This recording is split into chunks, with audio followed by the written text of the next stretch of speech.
Now turn to Section 1. Section 1. You will hear a conversation between a travel agent and a woman who wants to go to Australia with her husband on holiday. First, you have some time to look at questions 1 to 3.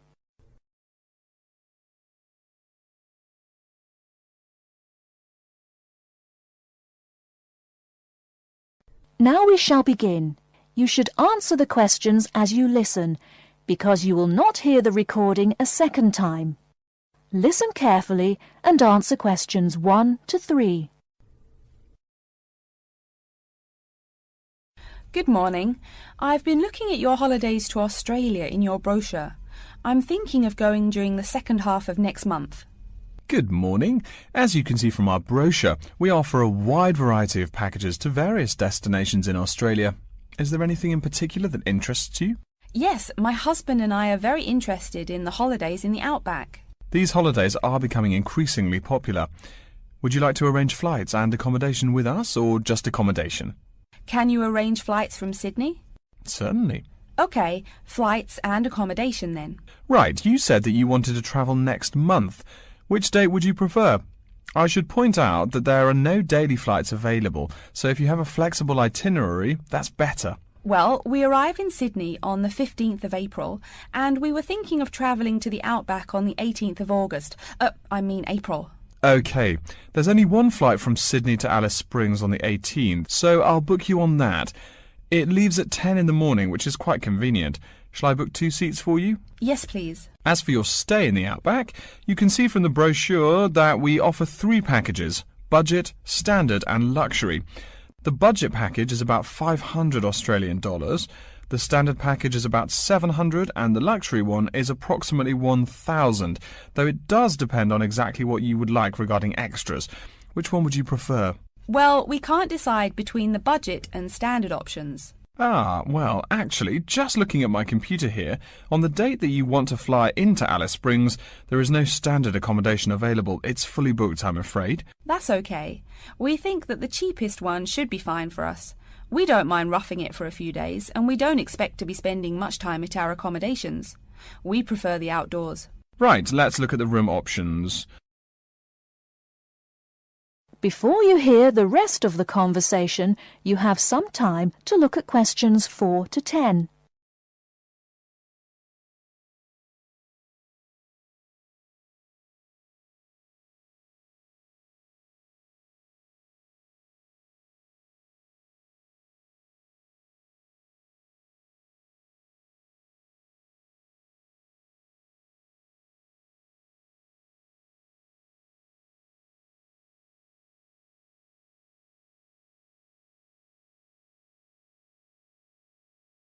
Now listen and answer questions 4 to 10.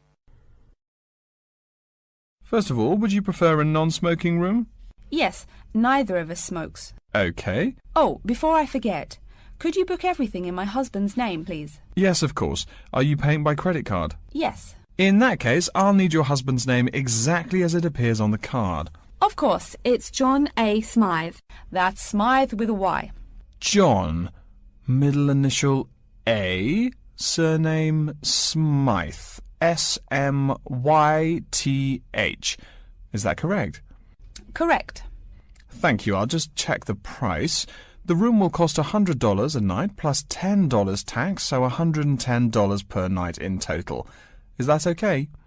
Yes, that's fine. Book us for 3 nights, please. Most of the guests like to participate in some special activities and trips while they are staying in the outback. Is there anything that interests you and your husband? Yes, there are several things we'd like to see and do. We'd definitely like to visit the cultural centre. Yes, that's very popular. It's within walking distance of the accommodation and it's free. It's also a great place to pick up souvenirs of your trip. We were thinking about visiting one of the nearby farms. There are 2 farms nearby, a sheep farm and a kangaroo farm. There is also an opportunity to ride camels in the desert. Have you ridden a camel before? No, but it sounds like fun. Could you give me some more details about the kangaroo farm and the camel ride? Certainly. The kangaroo farm includes information on how the animals are raised, whilst the camel ride provides information on desert flora and fauna. Which would you prefer? You can arrange to see the kangaroos in the wild if you like, rather than on a farm. That sounds perfect. OK, we'll go on the camel ride and see the kangaroos in their natural habitat. OK, I'll arrange that for you. I forgot to mention that the journey also includes a stop at a place of Aboriginal artwork. It's a place well known for its stone carvings of animals and mythical creatures. That sounds great. Are the carvings in the desert? Yes. Wonderful. Well, that's perfect then. I'm sure you'll have a lovely trip, but remember that you need to take care in the sun. Yes, we're really looking forward to our trip. We really want to try to experience the dream time under the stars. Of course. That's what a trip to the outback is really all about. Yes. Now, how about the cost? That is the end of section 1. You now have half a minute to check your answers.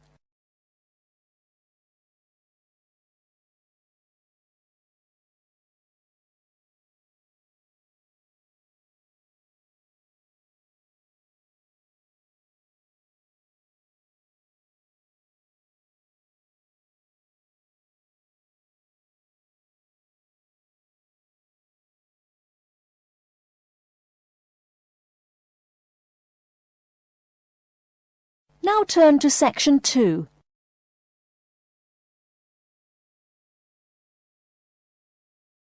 Section 2. You'll hear an announcement which is looking for some volunteers. First, you have some time to look at questions 11 to 15.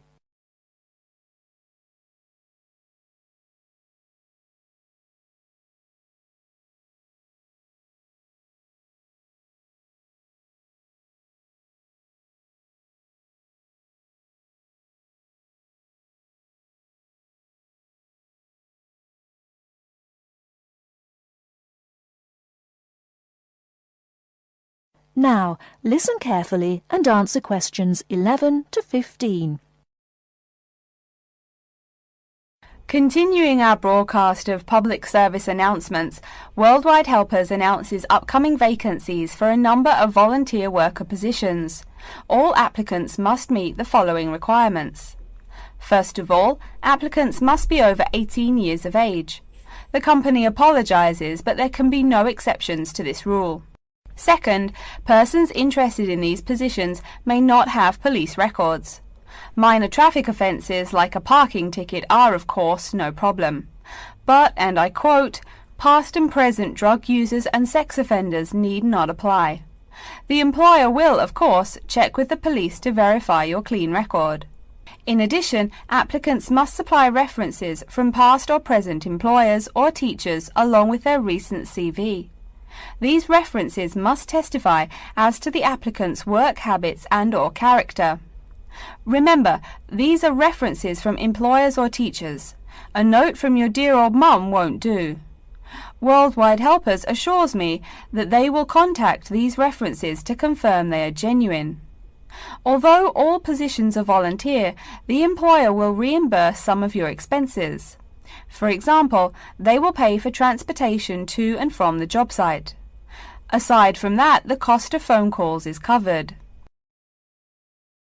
Before you hear the rest of the talk, you have some time to look at questions 16 to 20.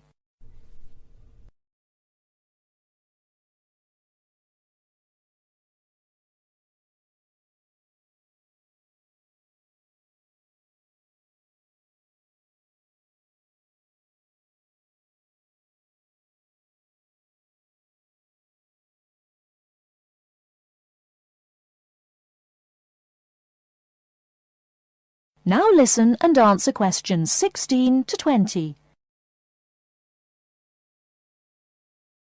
As for the positions themselves, there are 3 types. The first involves assisting persons confined to wheelchairs. For this position, volunteers must be physically fit and in excellent health. They must be able to lift at least 150 pounds. They should also have a current first aid certificate from the Red Cross. But the most important requirement is that the volunteer must have his own car. On Tuesday afternoons, the volunteers take their clients to various scenic spots around the city to experience and enjoy nature. If you don't drive, but you'd still like to get involved, the centre has a number of openings for people to read to the blind. Readers must, of course, read English clearly. Persons with no foreign accent are preferred. For these positions, you must be available on Monday mornings. Oh, wait, I see a note here. There is one opening for someone who can read Urdu. Apparently, there is a Pakistani blind person who'd like to hear his or her native language, but the other positions are all in English. And finally, there are a limited number of volunteers needed to care for disabled children. I'm sorry, but the information I've been given does not say how many children or what disabilities they have. In any case, you are needed to care for the children for 1 week in August. Apparently, this will be at the close of the summer holiday. I would guess this involves helping them with the routine chores of daily life. Again, volunteers for this position must know basic first aid, be in good health, and be able to lift up to 75 pounds. All applications for this position have to be submitted no later than Monday, August 8th. Applications may be made either by regular postal service, the snail mail, or by email. The mailing address is Worldwide Helpers, Post Office Box 651, East Surrey, BY8 99C. Please write "Attention Mary Smith" on the envelope. Or you can send email to acrawfor@worldwidehelpers.org. That's acrawfor@worldwidehelpers.org. So get out there and do something good.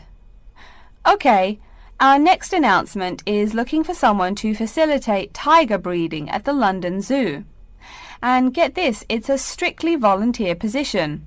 That means you don't get paid. Oh my God. I'm sorry, ladies and gentlemen, but I just have to laugh.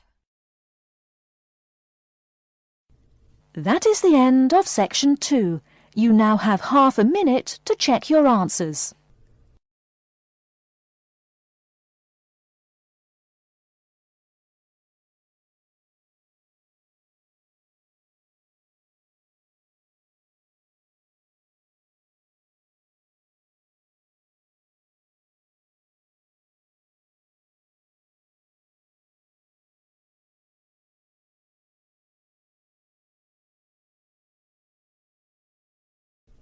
Now turn to section 3.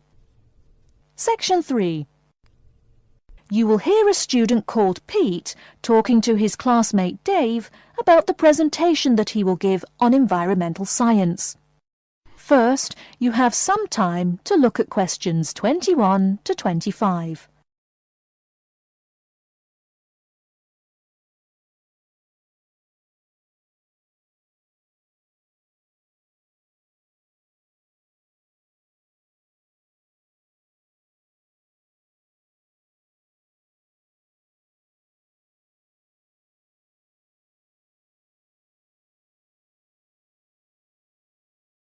Now listen carefully and answer questions 21 to 25. Are you just leaving the library now?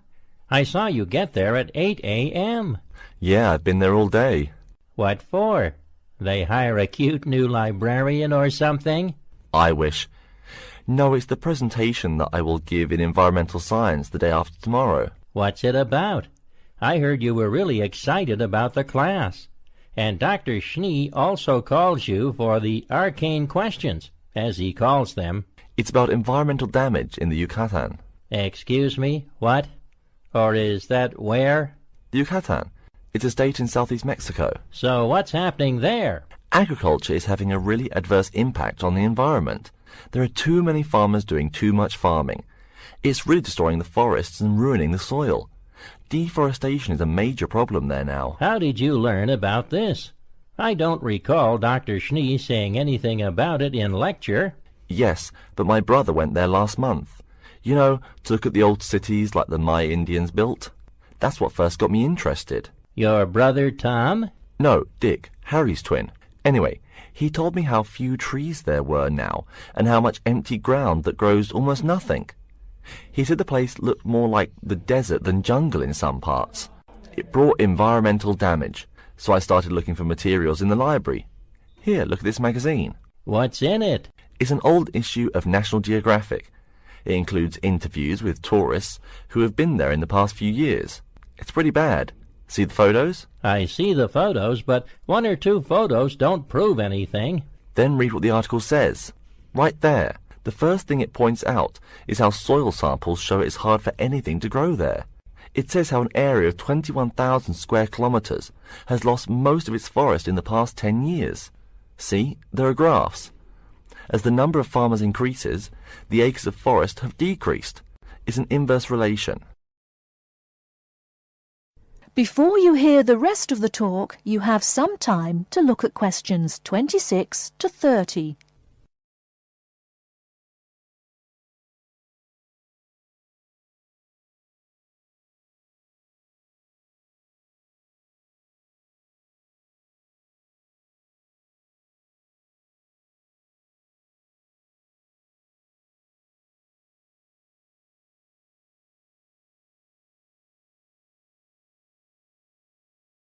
Now listen and answer questions 26 to 30.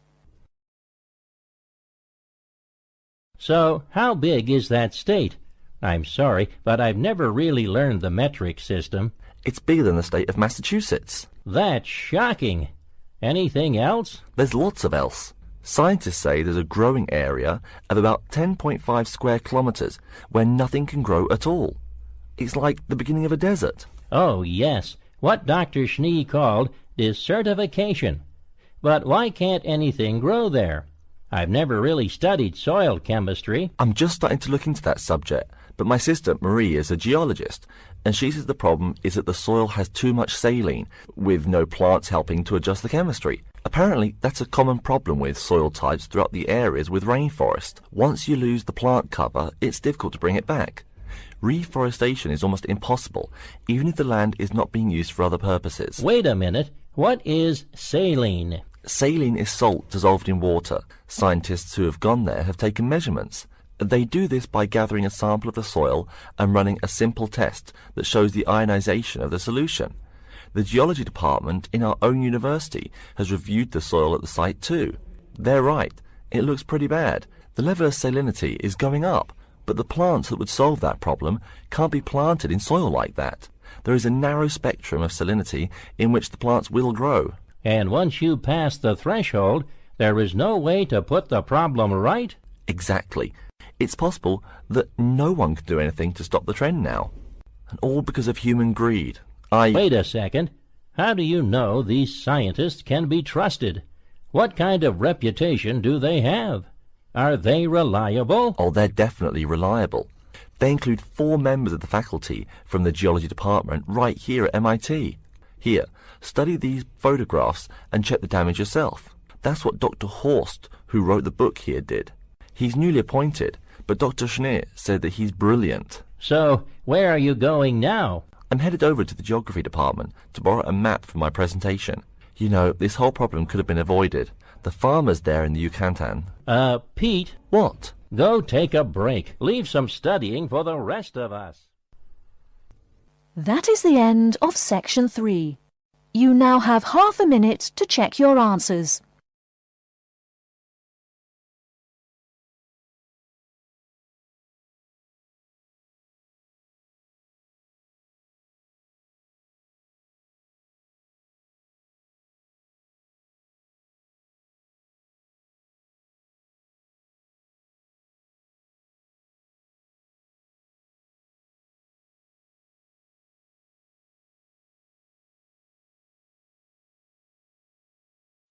Now turn to section 4. 4. You will hear a lecture's introduction to Insect Biology 101. First, you have some time to look at questions 31 to 40.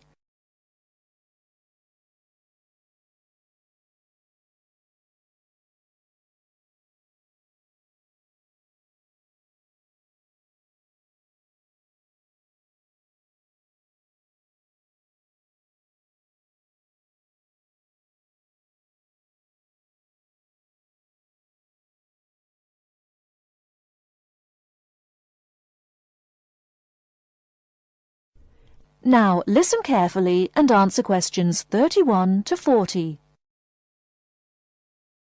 Good afternoon and welcome to Insect Biology 101. I'd like to begin this course with a few remarks about good insects and bad ones.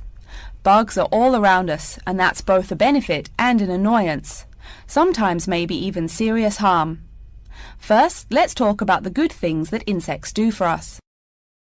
Probably the most important insect for humans, and maybe for all other life, is the bee. Bees help plants in the process of pollination, and thus are necessary to most flowers and fruit-producing trees. That is, they carry pollen from male flowers to female. If it weren't for bees, we'd have very few food plants and no fruit either. In fact, there would be no we.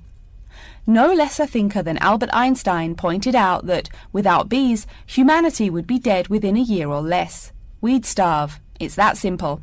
That should maybe make us just a little humble. A little less dramatic is the fact that bees also make the honey we eat. Moreover, they produce beeswax, which is useful in candles and is also used as a first-rate furniture polish. Sure, these may not be vital to our lives, but they can serve as reminders of how important bees are.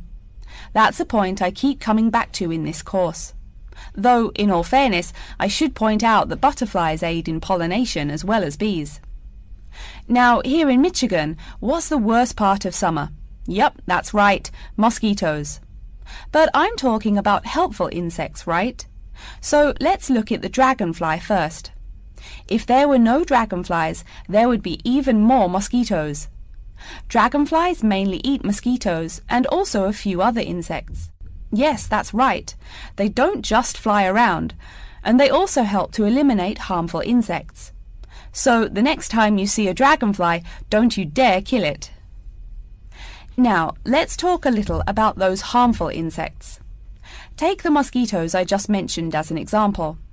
Not so many years ago, mosquitoes here in America weren't just annoying, some were even deadly. They carried malaria and yellow fever. My own ancestor, the Confederate General John Bell Hood, lived through the worst battles of Civil War, only to die at age 38 from yellow fever. A pest, not a bullet. Well, besides the mosquitoes, in summer there is also a kind of insect that never seems tired. Right, that is the fly. Before I go on talking, I must mention an African fly called the tsetse fly, which feeds on blood and can cause serious diseases in the people and animals that it bites. Besides, it is still a bearer of sleeping sickness, which affects around 300,000 people every year in Africa, and can be treated only with toxic drugs that are hard to administer. Worse still, the drugs sometimes don't work. Other insects, of course, destroy food crops. In China, for instance, locusts continue to be a danger to the harvest in some areas.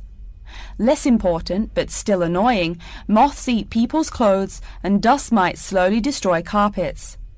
Worse, but still in the home, termites or white ants eat wood, the wood of your house. If they are not stopped, they can eventually destroy the whole building. Usually they seriously damage a building before anyone even notices them. So, as we all know, insects can be a real trouble. So, what to do? You can go ahead and start killing harmful insects. In the early decades after the Communist Revolution in China, Chairman Mao encouraged the people to swat every fly they could see. Slogans on the walls of buildings called them "little capitalists." But flies reproduce too quickly for this to be a long-term solution. For some decades in the West, to kill insects with chemicals seemed a good remedy. Unfortunately, chemicals can only be used in a limited area for a limited time. It's a small-scale solution. The insects come back. Worse still, some of the poisons used, like DDT, were found harmful to the environment. Many kinds of wildlife, like hawks, were harmed. And people in chemical-using rural areas have one of the highest rates of liver cancer in the world. It's no secret that chemicals remain harmful to humans. Like all species, insects adapt to their changing environments at an amazing rate. When a new chemical is introduced to their habitat, the insects that survive are generally the ones with some way of resisting the harmful effects. They then breed with the other survivors, and just like that, insects become resistant to most poison in a few generations. An insect generation, remember, is a couple of months at most. So again, we have to ask, what to do? Well, there are biological solutions. Some of these are pretty simple. One is destroying the insect's habitat. You take away their home or food. Cleaning your kitchen is the best way to prevent roaches. No garbage, no food. Getting rid of marshes and swamps eliminates mosquitoes. Other solutions might include bringing in dragonflies or bats in areas where mosquitoes are many. This is a cheaper alternative to chemicals. Biological methods like this also bring no extra pollution to the environment. But you have to be careful. If you change the environment too much, you might be hurting other forms of life accidentally. One recent method of controlling insect populations involves interrupting their breeding cycle. What does that mean? It means birth control for bugs. Insects are provided with food that makes them unable to reproduce. Since they can't have babies, the population disappears, or nearly so. And since no young are born, resistance is not a problem, with no young insects developing increased resistance. Interrupt the life cycle, eliminate the bug. It's clear that we must have an understanding of the life cycle of the insect. At least, that's the plan. We'll go into more detail as the course goes along. Now, I will stop here to see whether you have any questions or not. That is the end of section 4. You now have half a minute to check your answers.